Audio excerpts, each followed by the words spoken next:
les titres, soyez les bienvenus si vous nous rejoignez ce dimanche sur France 24. C'est l'information principale de la journée. En Iran, la police des mœurs va être dissoute.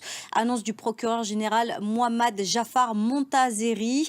Cette police a beaucoup fait parler d'elle ces dernières semaines avec le mouvement de contestation, vous le savez, qui secoue le pays. On fait le point en images avec Diane Schlanger.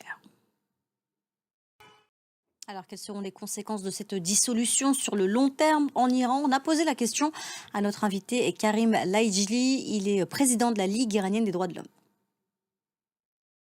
Voilà ce que l'on pouvait dire de cette dissolution de la police des mœurs en Iran. L'Iran, où par ailleurs 4 hommes ont été exécutés ce dimanche. Ils avaient été condamnés à mort pour coopération avec Israël. Ces derniers mois, l'Iran a annoncé à plusieurs reprises l'arrestation d'agents travaillant, selon elle, pour les services de renseignement de pays étrangers, notamment Israël. Direction l'Ukraine à présent, où les bombardements sur les infrastructures énergétiques se poursuivent. À l'est, les combats également font toujours rage. Illustration dans un hôpital de la ville de Bakhmout. C'est l'épicentre des combats en ce moment. Étienne Papono. La guerre en Ukraine qui perturbe les marchés depuis des mois maintenant. Face à l'incertitude, eh bien, l'OPEP annonce ce dimanche ne pas augmenter ses productions. Voilà pour la situation sur la question des cours du pétrole à l'international. Football à présent, avec les huitièmes de finale de la Coupe du Monde qui se poursuivent, vous le savez, au Qatar.